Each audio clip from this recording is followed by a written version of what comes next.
Pushpa 2 cinema release సందర్భంగా benefit షోల సందర్భంగా హైదరాబాద్ లోని సంధ్యా థియేటర్ దగ్గర ఏదైతే దుర్ఘటన జరిగిందో దాని కారణంగా ఇప్పుడు ప్రభుత్వం మాత్రం ఒక కీలకమైన నిర్ణయం తీసుకోవడం జరిగింది. సో ఇప్పటి నుంచి ఏ పెద్ద సినిమా అయినా, ఎంత పెద్ద హీరో సినిమా అయినా, ఎంత పెద్ద డైరెక్టర్ అయినా వాళ్ళ సినిమాలకు మాత్రం ఇప్పటి నుంచి బెనిఫిట్ షోలకి మాత్రం అనుమతి ఇచ్చేదే లేదు అనే విధంగా ఒక కీలకమైన నిర్ణయం అయితే తీసుకోవడం జరిగింది. అంటే ఇన్ని రోజుల పాటు కూడా బెనిఫిట్ షోలకి బహిరంగంగా పెద్ద పెద్ద ఈవెంట్స్ కి మాత్రం ప్రభుత్వం యాక్సెప్టెన్స్ ఇవ్వలేదు. కాకపోతే ఇప్పుడు పుష్ప 2 సినిమాకి మాత్రం అనూహ్యంగా పర్మిషన్ మాత్రం ఇవ్వడం జరిగింది.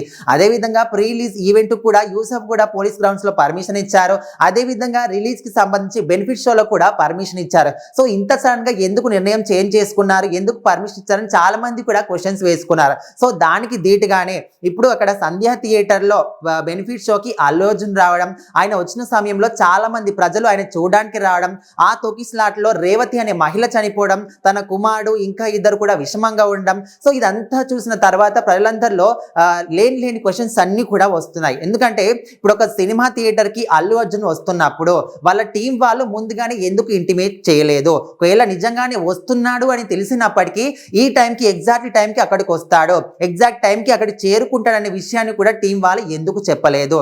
సరే, వాళ్ళు చెప్పిన తర్వాత థియేటర్ యాజమాన్యం కూడా పోలీస్ శాఖకి ఎందుకు సరైన సమయంలో ఇన్ఫర్మేషన్ ఇవ్వలేదు? ఇట్లా రకరకాలుగా అందరూ మాట్లాడుతున్నారు. అండ్ అది జరిగిన తర్వాత కూడా పుష్ప 2 మూవీకి సంబంధించి అల్లు అర్జున్ కానీ టీం అందరూ కూడా ఎవరు కూడా ఎందుకు స్పందించలేదు అనే విధంగా చాలా మంది ప్రజలు కూడా క్వశ్చనింగ్ చేశారు. సో దానికి ధీటుగానే అల్లు అర్జున్ కూడా స్పందిస్తూ నిన్న ఒక వీడియోను కూడా రిలీజ్ చేశారు. రేవతి కుటుంబానికి 25 లక్షల రూపాయలు ప్రకటించారు. అదే విధంగా ఎవరైతే చికిత్స పొందుతున్నారో వాళ్ళకు ఆసుపత్రి ఖర్చులు కూడా నేనే భరిస్తాను, ఫ్యూచర్ లో కూడా కుటుంబం బాధ్యత కూడా నాదే అనే విధంగా కూడా ఆయన మాట ఇవ్వడం జరిగింది. అండ్ మేము సినిమాలు తీసేది ఎందుకు, మీరందరూ కూడా సినిమా థియేటర్ కి వెళ్ళి సినిమాని చూసి ఎంజాయ్ చేయాలని. కాకపోతే ఇలాంటి ఘటన జరగడం అనేది చాలా బాధాకరంగా ఉంది.